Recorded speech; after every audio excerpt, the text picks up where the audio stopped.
On January 2003, I found myself on the Oprah Winfrey Show on a program about people who change their lives. On the show was an attorney who'd become a baker. He ended up giving cake out to everybody in the audience. There was an orthopedic surgeon turned shoe designer. She gave out mink slippers. And then there was me, who moved to Pittsburgh. And you know, I originally had started writing about real people, and those were the things that got me my success. Maybe I should have given out pierogies. All I do is cough and choke in Pittsburgh. I know what you're thinking. I moved to Pittsburgh? Not that Pittsburgh, this Pittsburgh.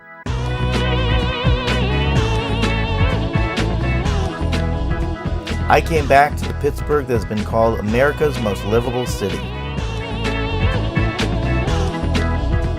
The city that built America with its steel, from the Empire State Building to the Golden Gate Bridge.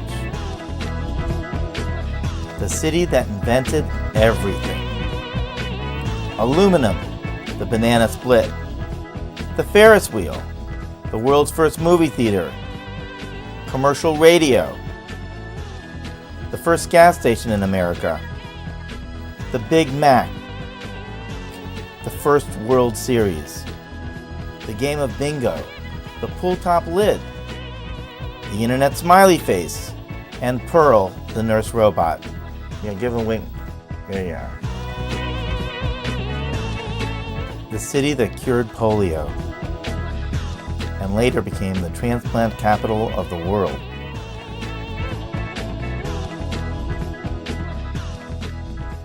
The Pittsburgh I came back to was a city of champions.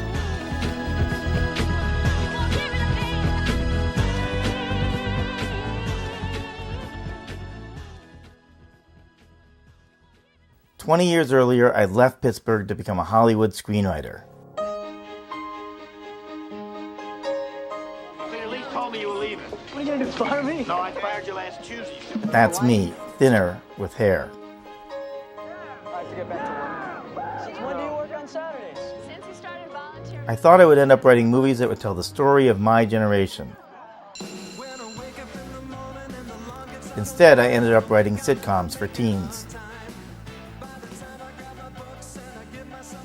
Sure, I had famous neighbors like David Schwimmer and Richard Simmons and Bud Bundy. I drove fancy cars and ate at trendy restaurants. But I was raising my 2-year-old daughter above the Sunset Strip. My wife pointed out to me, in a few years, her habit of dancing naked on coffee tables in that neighborhood would become an acceptable profession.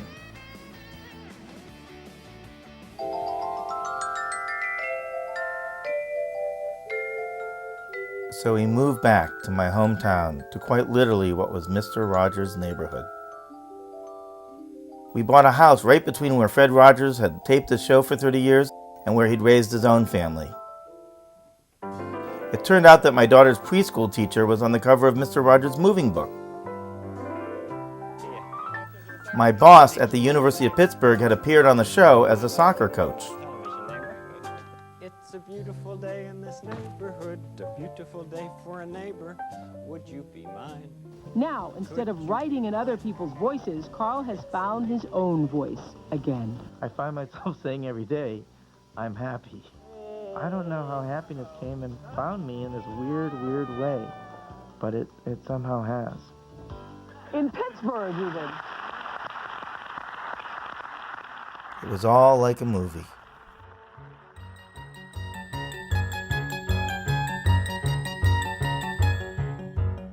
You know, you left California in order to downsize and lower your nut. I have to tell you, I was shocked to see your property taxes have tripled for 1/3 of the house.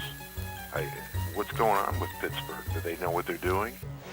Another one on the way. We've got more snow coming in, and we're going to talk about that in just a moment. And here's that story. Pittsburgh was facing one of the worst winters in a century. Its fabled sports teams were losing. And then... Television viewers of all ages feel tonight as if they've lost a friend. We lost a good neighbor Rogers today. died today of The man cancer. known to millions of children as Mr. Rogers. He died of this morning at stomach age cancer. 74. He was Fred 74. Rogers was a press. And when it seemed like things couldn't get worse in Pittsburgh, they did. Pittsburgh declared itself financially distressed. I didn't even know what financially distressed was. I had to look it up. Turns out Pittsburgh was bankrupt.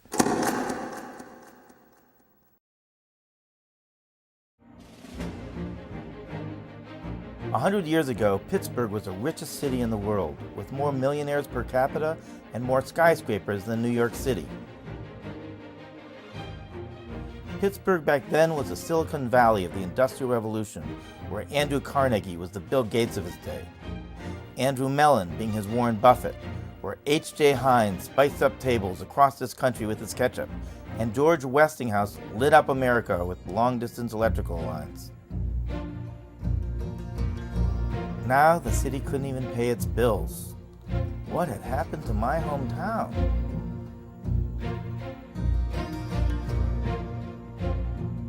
America's most livable city had become America's most leavable.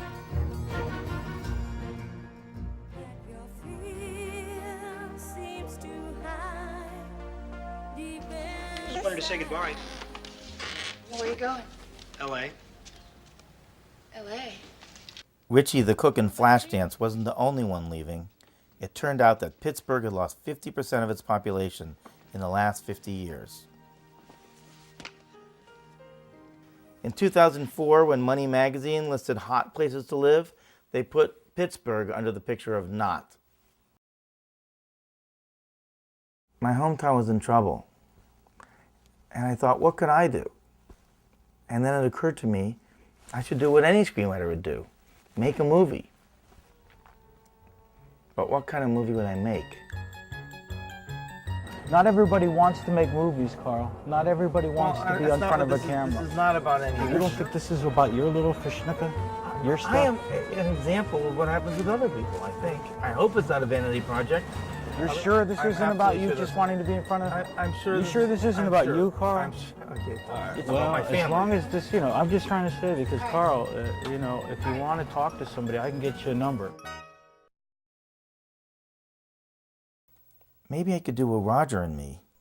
Or a Mr. Rogers and Me. Because this city has everything you need for a movie. It has real heroes like Thomas Starzl, who pioneered the first successful liver transplants. Movies need movie stars. Well, we have tons of them. Michael Keaton, Sharon Stone, Demi Moore, Christina Aguilera, Jeff Goldblum. Pittsburgh still occupies the main location of my dreams, and I still find myself a very heartfelt Steeler fan.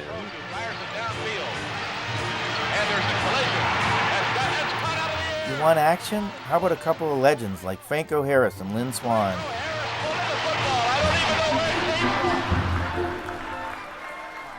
You want comedy? I know a few guys who can make you laugh. I was raised Catholic. I went to confession the other day. I said, you first. And frankly, let's face it, we want to sell a few tickets here, so we need a little sex. Well, Pittsburgh sex. Patty, who owns this store, had turned the terrible towel into lingerie. Pittsburgh seems to be not the, sexy, anything goes type of world. Well, in public it's not, but in private, it's Yahoo! Inside they're wild. She told us that when the Steelers win, her shop is filled with guys buying lingerie for their wives and girlfriends. But when the Steelers lose, no one comes in. Maybe that explains the population loss since the 80s.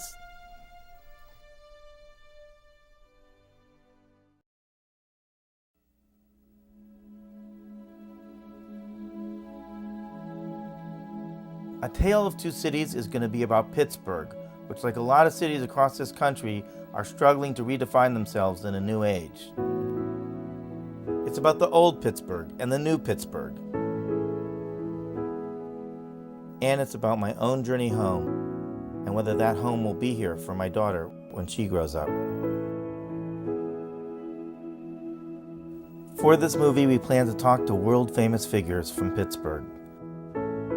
Teresa Heinz Carey, Treasury Secretary Paul O'Neill, playwright August Wilson. Yeah, but I don't want my hair so short, man. Don't. But we're also going to talk to some people from the neighborhood. My barber Vince, who cut my hair when I was a kid. My dermatologist, who encouraged me to make this movie. Take a look everywhere. Did you get a lot of burns in your LA? Better. And my old gym teacher. You know, somebody throws a ball at you, it didn't have to hit you in the face. You could have caught it. You know.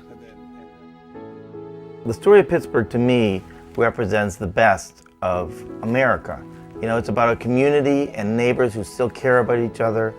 And I know Pittsburgh right now has its back up against the wall. It looked like it might be done. But frankly, this isn't the first time this happened to Pittsburgh. And, you know, I'm just a schmuck guy from Hollywood trying to make a film here. But why don't we talk to somebody who really knows what he's talking about, the man who's probably considered the greatest living historian, David McCullough.